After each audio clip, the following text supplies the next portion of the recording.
नमो दुर्गाय नमः। कौरव पांडवों का संक्षिप्त इतिहास। युद्ध में प्राय सभी का संहार। तो आइए कथा आरंभ करते हैं। सूत जी कहते हैं, आदरणीय द्रौपदी पांचों पांडवों की भार्या हुई। वह पतिव्रता स्त्री थी। उन पांचों पांडवों से द्रौपदी के 5 पुत्र हुए।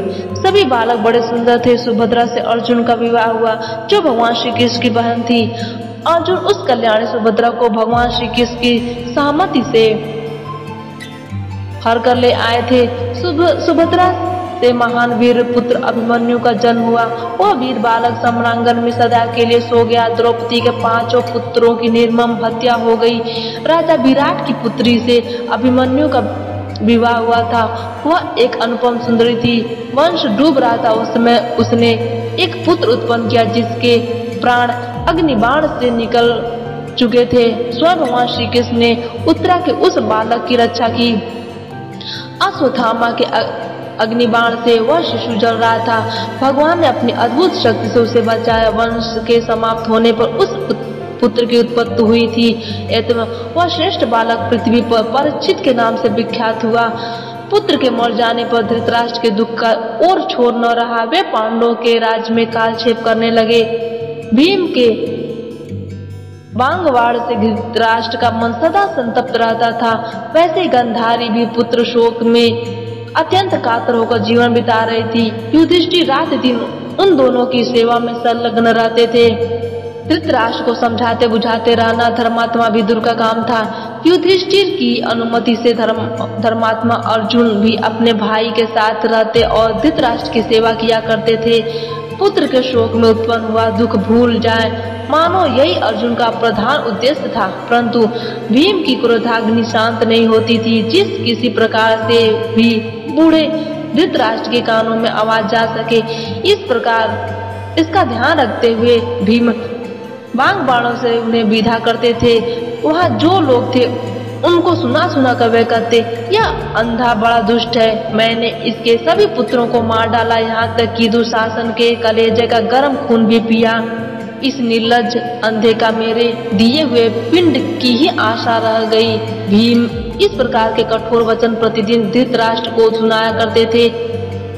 यह भीम प्रचंड मूर्ख है, योग कर धर्मात्मा अर्जुन धृतराष्ट्र को आश्वासन देते थे। उसने 18 वर्षों तक वहीं रह अपना कष्टमय जीवन व्यतीत किया। फिर वन जाने के लिए अर्जुन से कहा। साथ ही महाराज धृतराष्ट्र ने युधिष्ठिर से कुछ धन मांगा। कहा कि अब मैं मृत पुत्रों के विधिवत पिंडदान आदि कार्य करना चाहता हूँ। तब भीम ने सब मृत व्यक्तियों के श्राद्ध किए हैं, किंतु पूर्व वैर को याद रखते हुए मेरे पुत्रों के लिए उसने कुछ भी नहीं किया।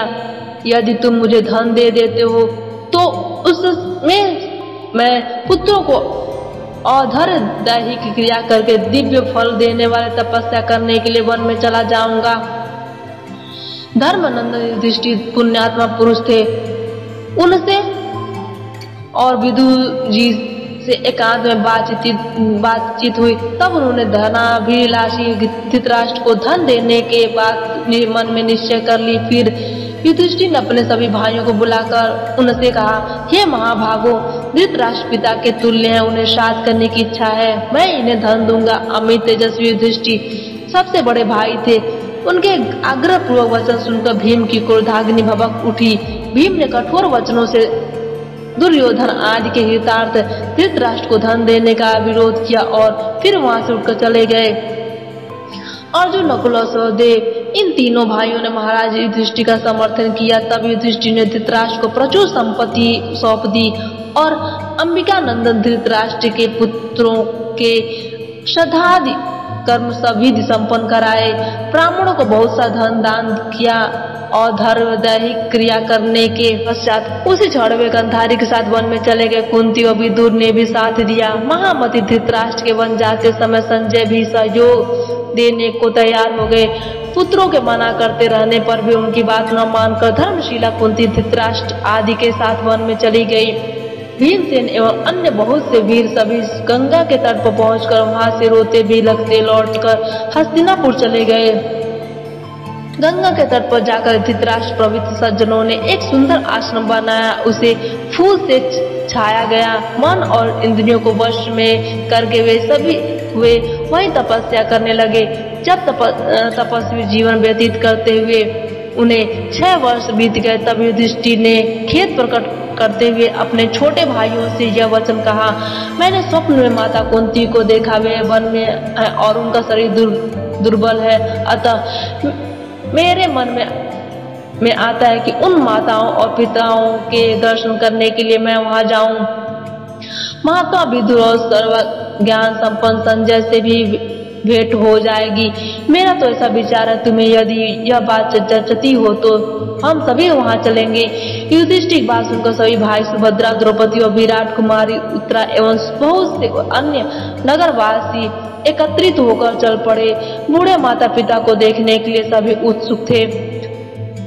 सत्युपा आश्रम पहुंचकर सबने परस्पर भेंट की।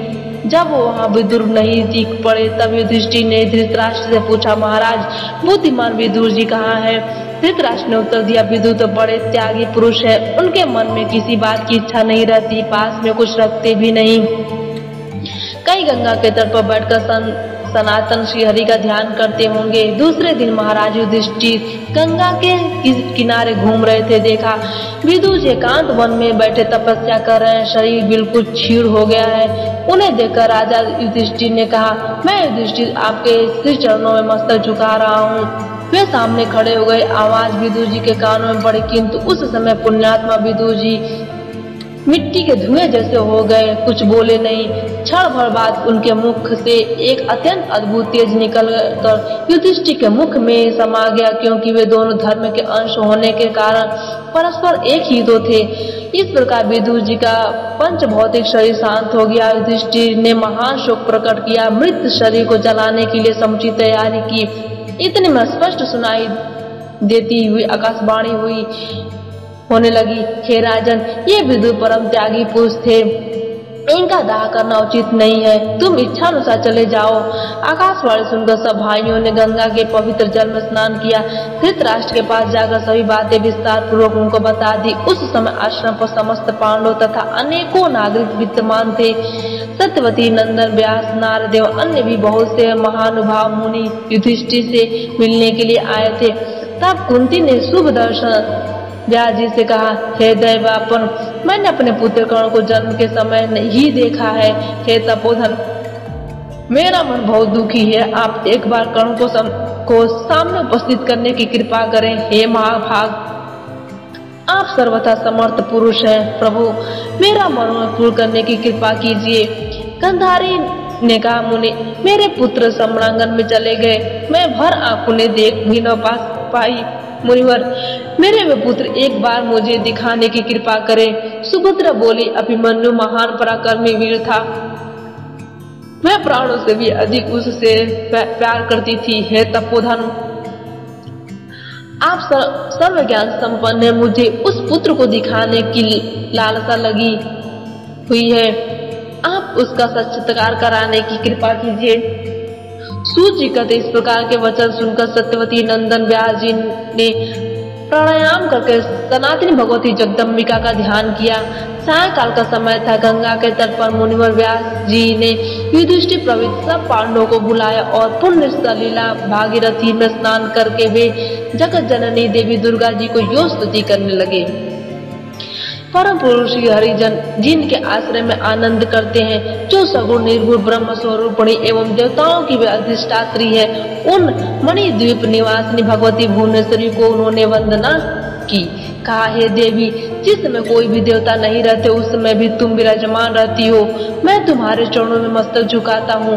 जल, वायु, पृथ्वी, आकाश, उनके शब्द, स्पर्श, प्रवृत्ति, गुण, इंद्रिय, अहंकार, मन, बुद्धि तथा सूर्य एवं चंद्रमा के अभाव में भी सुशोभित रहने वाली भगवती जगदम्बिके, मैं तुम्हें प्रणाम करता हूँ। समयावस्था में तुम इस जीव को, जगत को चिन्मय ब्रह्म में स्थापित करके पूरे कल्प तक समाधि मग्न हो जाती हो। कोई भी ऐसा विवेक की पुरुष नहीं है जो तुम परम स्वतंत्रतामयी देवी को जान सके। हे माता, ये प्राणी अपने मृत व्यक्तियों को पुनः देखने के लिए मुझसे प्रार्थना करते हैं। मुझ में ऐसा सामर्थ्य कहाँ, अतः तुम इनके स्वर्गवासी परिजनों को शीघ्र दिखाने की कृपा करो।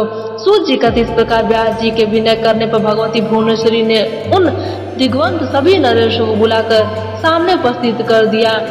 लौट कर आए हुए अपने परिजनों को देखकर कुंती, गांधारी, सुभद्रा, उत्तरा एवं संपूर्ण पांडव मोह में पड़ गए।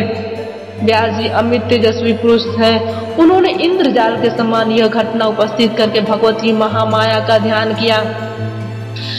तत्पश्चात उन स्वर्गवासी वीरों के पुनः लौट जाने की व्यवस्था कर दी। यह देखकर संपूर्ण पांडव मुनिगण रास्ते पर व्यास जी की चर्चा करते हुए हस्तिनापुर चले गए। सूत जी कहते इसके बाद तीसरे दिन वन में अनायास ही आग लग गई, जिसमें धृतराष्ट्र, गांधारी और कुंती सभी जलकर भस्म हो गए। उस समय संजय राजा धृतराष्ट्र को छोड़कर तीर्थ यात्रा करने गए हुए थे। नारद जी के द्वारा यह समाचार सुनकर राजा युधिष्ठिर बड़े दुखी हुए। कौरवों का संहार हो जाने के 36 वर्ष बाद यादवों का भी संहार हो गया। ब्राह्मण के शाप से वे प्रभास क्षेत्र जाकर मर मिटे। उन्होंने आपस में ही लड़ाई ठान ली थी। योग भगवान श्री कृष्ण और बलराम के सामने ही वे सभी काल के ग्रास में बन गए। बलराम जी ने भी शरीर त्याग दिया। भगवान श्री कृष्ण बहेलिये के बाण से व्याज से अंतर्ध्यान हो गए। श्री कृष्ण साक्षात श्री हरि हैं। पूर्व शाप की रक्षा करने के विचार से उन्होंने जो लीला श्रवण की। भगवान श्री कृष्ण के अंतर्ध्यान होने की अप्रिय बात सुनकर वसुदेव जी भगवती भुवनेश्वरी का ध्यान किया और प्राणेंद्रियों को पवित्र करके वे सदा के लिए शांत हो गए। तत्पश्चात महान दुखी होकर अर्जुन प्रभास क्षेत्र में गए। वहां जितने मृत व्यक्ति थे उन सबका उन्होंने यथा योग्य अग्नि संस्कार किया। तदंतर समुद्र ने भगवान श्री कृष्ण की उस पुरी को डुबो दिया। अर्जुन सब लोगों को लेकर वहां से चल चुके थे। मार्ग में चारों ओर अहिरों ने उनके सभी वैभव छीन लिए। उस समय अर्जुन का सारा प्रभाव प्रस्थान कर चुका था। इसके बाद इंद्रप्रस्थपुरी में पहुंचकर अर्जुन ने अनिरुद्ध कुमार ब्रजभान को वहां का राजा बनाया। व्यास जी के सामने अपनी वेदना प्रकट की। तब उन मुनि ने अर्जुन को आश्वासन दिया है, महामते, जब भगवान फिर धरातल पर पधारेंगे तब तुम भी साथ आ जाओगे। उस समय तुम्हारा प्रचंड तेज पुनः प्रदीप्त हो उठेगा। व्यास जी के ये सुहावने वचन सुनकर अर्जुन हस्तिनापुर चले गए। उन्हें महान खेद प्रकट करते हुए सारी बातें युधिष्ठिर से कह सुनाई। भगवान श्री कृष्ण का अंतर्ध्यान और यादवों का संहार सुनकर महाराज युधिष्ठिर हिमालय जाने का विचार करने लगे। उन्होंने उत्तरानंदन महाराज परीक्षित को राज्य पर अभिषिक्त किया। उस समय परीक्षित 36 वर्ष के हो गए थे। तदंतर महाराज युधिष्ठिर ने द्रौपदी और भाइयों के साथ हिमालय की यात्रा कर दी। हस्तिनापुर में रहकर 36 वर्ष तक राज करने के पश्चात उन 6 व्यक्तियों ने हिमालय में जाकर शरीर त्याग दिया। राजर्षि परीक्षित भी बड़े धार्मिक पुरुष थे। उन्होंने 60 वर्षों तक सावधानी के साथ संपूर्ण प्रजा का पालन पोषण किया। इसके बाद एक दिन महाराज परीक्षित शिकार खेलने के विचार से एक गहन वन में चले गए। एक मृग को खोजते हुए उत्तरानंदन महाराज परीक्षित थक गए। भूख और प्यास से वे घबरा उठे। उनके सर्वांग धूप से संतप्त हो गए थे। इतने में पास ही एक मुनि दिखाई पड़े। उस समय मुनि ने ध्यान लगा रखा था। राजा ने आतुर होकर उनसे जल के लिए पूछा। मुनि मौन धारण किए रहे, कुछ भी उत्तर नहीं दिए। तब प्यास से व्याकुल राजा परीक्षित कुपित हो उठे। उन्होंने एक मरे हुए सर्प को धनुष की नोक में उठा लिया और कली के प्रभाव से प्रभावित होकर परीक्षित ने उन मुनि के गले में वह सांप डाल दिया। तब भी वे मुनि मौन ही रहे। उनकी समाधि भंग नहीं हुई। राजा परीक्षित भी अपने घर चले गए। उन मुनि का कविजात नामक एक महान तेजस्वी तपोनिष्ठ पुत्र था। उसमें अपरिमित शक्ति थी। पास ही जंगल में वह खेल रहा था। उसने यह बात सुनी। मित्रों ने उससे कहा, मुनि कुमार, अभी तुम्हारे पिता के गले में किसी ने मरा हुआ सर्प लटका दिया है। मित्रों के इस मुख से यह वचन सुनकर वह मुनि कुमार क्रोध से तमतमा उठा। उसी क्षण हाथ में जल लेकर उसने राजा परीक्षित को शाप दे दिया, जिसने आज मेरे पिता के गले में मरा हुआ सर्प डाला है, उस नराधम को आज से 7वीं रात तक्षक सर्प काट खाए। उस समय राजा परीक्षित घर पहुंच गए थे। मुनि का एक शिष्य राजा के पास गया। उसने मुनि कुमार गविजात का दिया हुआ शाप महाराज परीक्षित को कह सुनाया। ब्राह्मण ने शाप दे दिया है। यह निश्चित समाचार सुनकर राजा शाप किसी प्रकार टल नहीं सकता, यो विचार करता महाराज परीक्षित अपने वृद्ध मंत्रियों से कहा, ब्राह्मण ने मुझे शाप दे दिया, मेरा अपराध तो था ही। हे मंत्रीवरों, मुझे अब क्या उपाय करना चाहिए? अब आप लोग इस विषय में विचार करें। वेद के पारगामी विद्वान कहते हैं कि मृत्यु अनिवार्य है, उसे कोई टाल नहीं सकता। फिर भी विद्वान पुरुषों का कर्तव्य है कि वे शास्त्रोक्त उपाय करने में भी कभी न चूके। कितने यत्नवादी विद्वान कहते हैं कि भली भांति सोच समझकर उपाय करने से दुर्लभ कार्य भी सिद्ध हो जाता है। मणि मंत्र औषधि के प्रभाव की भांति उपाय का परिणाम भी निश्चित रूप से जान लेना बड़ा कठिन है। मणि मंत्र और औषध यदि पूर्ण अभ्यस्त हो तो उनसे क्या नहीं हो सकता। पूर्ण समय की बात है, एक मुनि की स्त्री को सर्प ने डस लिया, वह मर गई। मुनि ने मंत्र के प्रभाव से उसे जिला दिया और अपनी आधी आयु दे दी। अतः विवेकी पुरुष को होनहार के ऊपर ही सर्वथा निर्भर नहीं हो जाना चाहिए। हे मंत्रीवरों, मुनि का यह उदाहरण तो सामने ही है, देख लें। ऐसे में प्रयत्न अवश्य करना चाहिए। प्रयत्न करने पर भी कार्य में सफलता न हो तो बुद्धजन मन में विचार कर लेते हैं कि भाग्य का विधान ऐसा ही था। मंत्रियों ने पूछा, महाराज वे कौन मुनि थे जिन्होंने अपने प्यारी पत्नी को आधी आयु देकर जीवित कर दिया? हे महाराज, उनकी स्त्री का देहांत कैसे हो गया था, यह प्रसंग हमें बताने की कृपा करें। राजा परीक्षित बोले, भृगु की पुलोमा नाम से विख्यात वह सुंदरी स्त्री थी। सुना जाता है कि उसी पुलोमा के पेट से च्यवन मुनि उत्पन्न हुए हैं। च्यवन मुनि की स्त्री का नाम सुकन्या था। वह सुकन्या राजा सयार्थी की सुंदरी पुत्री थी। सुकन्या के उदर से श्रीमान प्रमथ पुत्र रूप से उत्पन्न हुए, जो बड़े विख्यात नरेश थे। प्रमथ की स्त्री का नाम प्रतापी था, वह भी उन्हीं के समान आदरणीय थी।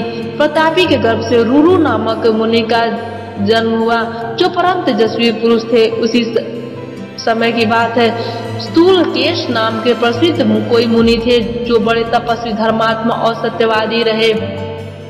एक दिन मेनका नामक की एक दिव्य परम सुंदरी अप्सरा नदी के तट पर आई और जल में क्रीड़ा करने लगी।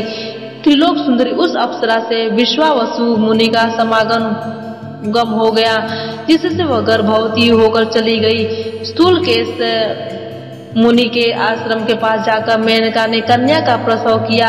त्रिलोक सुंदरी उस अनाथ कन्या को नदी के तट पर देखकर मुनि स्थूलकेश ने अपने पास रख लिया। उनके द्वारा वह पाली पोसी गई। मुनि ने उनका नाम ब्रह्मद्वार रख दिया। समय पाकर वह युवा स्त्री हो गई। उसमें सभी शुभ लक्षण उपस्थित हो गए। मुनि और रुरु ने उस ब्रह्मद्वार नामक कन्या को देखा। आज की कथा यहीं पर समाप्त होती है।